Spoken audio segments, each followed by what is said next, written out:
సంగారెడ్డి ప్రజాగర్జన సభలో కోమటిరెడ్డి వెంకటరెడ్డి మాట్లాడుతున్నారు. లైవ్లో చూద్దాం. తారక రామారావు, హరీష్ రావు, ఇంకా దయాకర్ రావులు వస్తారు తప్ప మనకేం రావు. ఇక మన పని అయిపోయింది. అందుకనే మనం ఒకటి రైతు రాజ్యం కావాలన్నా నిరుద్యోగులకు చూసినాం. మనం ఎన్నిసార్లు చెప్పాడు కళ్యాణ్ సీఆర్ గారు, గౌరవ మంత్రి గారు 30 సార్లు డిఎస్సీ అని చెప్పి ప్రతి ఒక్క నాయకుడు అంటే వచ్చే పోస్ట్ ఒక్క పోస్ట్ ఇచ్చేది లేదు. అందుకనే ఈరోజు రాష్ట్రాన్ని అప్పులపాలు చేయడం కాకుండా మిషన్ భగీరథ పేరు మీద మీ అందరు చూశారు. మనం గ్రామానికి ఇప్పటికే నీళ్ళు ఇస్తున్నాం. కొన్ని గ్రామాలకు అక్కడక్కడ రావలేదు.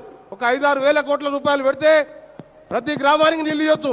కానీ ఈరోజు 50,000 కోట్ల రూపాయలు అందులో సగం దోచుకోవటానికే సరిపోయే విధంగా ఈరోజు ఆంధ్ర కాంట్రాక్టర్ దగ్గర తెలంగాణ సొమ్మును మొత్తం తీసుకుపోయి వాళ్ళ తాకట్టు పెట్టి ఓ 2-3 కాంట్రాక్టర్లకు టోటల్గా తెలంగాణ అమ్మేసే ప్లాన్ చేస్తున్నాడు. అందుకని దయచేసి కార్యకర్తలందరూ కూడా ఒకటే విజ్ఞప్తి చేస్తున్నాం. పార్టీలకు అతీతంగా తెలంగాణ ఇచ్చిన సోనియా గాంధీ గారి నాయకత్వాన్ని, రాహుల్ గాంధీ గారి నాయకత్వంలో వచ్చే రైతు ప్రభుత్వాన్ని ఏర్పాటు చేయడానికి మీ అందరూ కూడా సహకరించాలని చెప్పి మీ అందరూ కూడా విజ్ఞప్తి చేస్తూ మరి ఒక సర్వే ఇచ్చాడు. 2 నెలల కింద ఒక సర్వేకు మన సర్వేకు మార్కులు చూశారు మీరు. ఆయన ఏమనుకుంటారంటే తెలంగాణ ప్రజలు ఎప్పుడు పిచ్చోళ్ళు 2014లో మోసం పోయినరు, మళ్ళీ నాకు ఓట్లు వేసి మళ్ళా వేస్తారు అనుకుంటూ. అది నీ సర్వే కాదు. నీ పతనం గజ్వేల్కి వెళ్ళే మొదలు పెడతాం, గజ్వేల్లోనే ఓడగొడతామని కూడా మీ అందరు కూడా చెప్తున్నాం. ఎందుకంటే నువ్వు అక్కడ ముఖ్యమంత్రివి.